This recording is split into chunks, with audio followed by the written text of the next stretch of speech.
Hello friends, welcome to my YouTube channel Rohit super 100 classes. और आज मैं करूंगी पेडागोजी से संबंधित बाल मनोविज्ञान के पेडागोजी से संबंधित कुछ 10 क्वेश्चन हम लोग करेंगे। तो चलिए शुरू करते हैं आज की क्लास। और ये 10 क्वेश्चन आप ध्यान से समझिएगा और फटाफट इनको खत्म करेंगे। तो जल्दी जल्दी कंप्लीट करते हैं। तो पहला क्वेश्चन है हमारा, किस चरण में बच्चे अपने पहले अभिज्ञेय शब्दों को बनाना शुरू करता है? यानी कि जो फर्स्ट वर्डिंग रहती है, जो सबसे शुरू में बोलते हैं, तो वो कौन से शब्द कहलाते हैं? तो इसका आंसर रहेगा हमारा एकल शब्द चरण। एकल शब्द चरण क्या कहलाता है? इस चरण में बच्चे पहले अभिज्ञेय शब्दों को बनाना शुरू करते हैं और ये शब्द अधिकतर उन लोगों और वस्तुओं के नाम जो उनके आसपास रहती है, वो या फिर जिनको वो शुरू से देखते हैं, जैसे माँ, पापा आदि। तो वो बालक जो सबसे शुरू में बोलता है माँ या पापा, तो वही क्या कहलाते हैं? एकल शब्द चरण कहलाते हैं। नेक्स्ट क्वेश्चन है हमारा, निम्न में से कौन सा कथन विकास के सिद्धांत से संबंधित नहीं है? पहला ऑप्शन है विकास एक क्रम का अनुसरण करता है, दूसरा ऑप्शन है विकास अधोमुख हो सकता है और तीसरा ऑप्शन विकास एक सतत प्रक्रिया है। तो इसमें कौन सा संबोधित नहीं है? तो विकास अधोमुख हो सकता है। अब देखते हैं विकास अधोमुख हो सकता है ये क्या है। तो विकास शैशवावस्था से आगे बढ़ता है, मतलब कि विकास जो होता है जब बालक का जन्म होता है या फिर जब बालक गर्भ में रहता है और मृत्यु तक में विकास की प्रक्रिया चलती रहती है। इसलिए विकास को क्या बोलते हैं? निरंतर चलने वाली प्रक्रिया, लगातार चलने वाली प्रक्रिया है और इसको कभी उल्टा नहीं किया जा सकता है। तो इसका आंसर क्या संबंधित नहीं है? विकास अधोमुख हो सकता है। और उनमें से है क्योंकि मानव शरीर में होने वाले विकास को प्रतिस्थापन या उल्टा नहीं किया जा सकता। विकास सामान्य से विशिष्ट तक होता है। सामान्य से विशिष्ट का तात्पर्य साधनों की गतिविधि सामान्य से विशिष्ट तक होती है। अब देखते हैं अगला क्वेश्चन। अगला क्वेश्चन क्या कहता है? शिक्षा के क्षेत्र में पियाजे सिद्धांत के अन्य योगदान क्या है? यानी पियाजे ने शिक्षा के क्षेत्र में अपने क्या क्या योगदान दिए हैं? तो पहला है किसी की बुद्धिमत्ता को समझना तथा किसी के वातावरण को अनुकूल या समायोजित करना।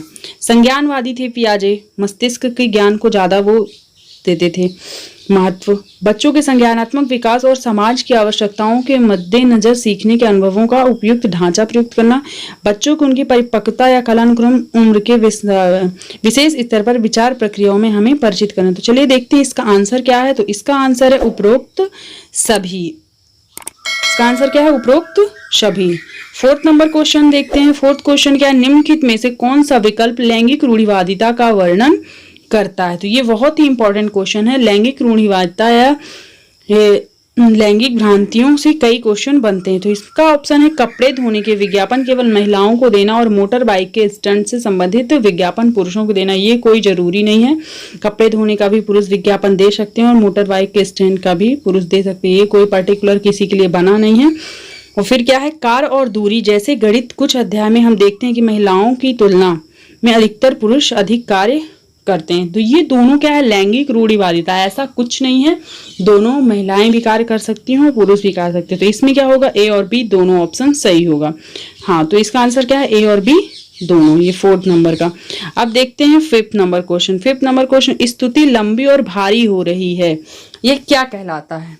तो ऑप्शन है विकास, प्रेरणा, वृद्धि, ये सभी। तो इसका आंसर क्या होगा हमारा? वृद्धि। स्तुति लंबी और भारी हो रही है का आंसर कहलाता है वृद्धि।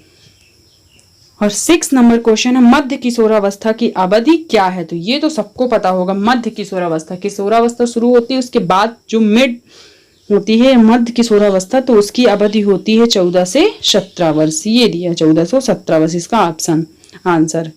अब क्वेश्चन नंबर 7 क्या है? प्रमुख शब्द निर्णय व निष्कर्ष और न्याय किस श्रेणी से संबंधित हैं?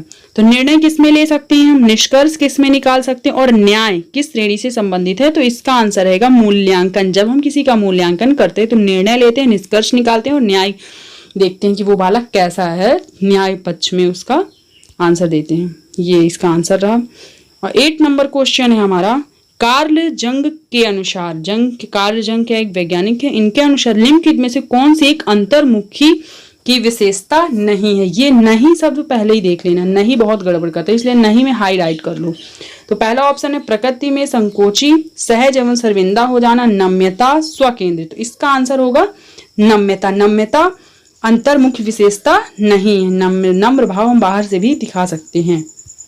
फिर क्वेश्चन नंबर 9 है, प्रगतिशील शिक्षा के अनुसार शिक्षण की निम्नलिखित में से कौन सी विधि उचित नहीं है। तो प्रायोगिक ज्ञान, व्यवहारिक परियोजना, अभिज्ञान अध्ययन, प्रशिक्षक केंद्रित विधि प्रगतिशील शिक्षा के लिए उचित नहीं है। ठीक है, यानी कि शिक्षा केंद्रित जिसमें बालक को ध्यान ना दिया जाए, सिर्फ शिक्षक ही मुख्य भूमिका निभाए, वो शिक्षा केंद्रित कहलाती है। तो इसलिए प्रगति शिक्षा कैसी है? बाल केंद्रित शिक्षा मानी गई है। प्रगतिशील शिक्षा में बालक को महत्व दिया जाता है, बालक जैसा एटमॉस्फेयर चाहता है, जिस तरह वो सीखना चाहता है उस तरह उसको पढ़ाया जाता है। तो इसमें क्या हो जाएगा?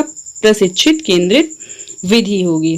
10 नंबर क्वेश्चन क्या है हमारा? शिक्षकों द्वारा मौखिक परीक्षा की तकनीक निम्नलिखित में से है। तो ऑप्शन है प्रश्नोत्तरी संबंध, चित्रों पर आधारित प्रश्न, ए व बी दोनों, प्रदर्शन, प्रशिक्षण। तो इसका आंसर होगा ए व बी दोनों। ए व बी दोनों कैसे?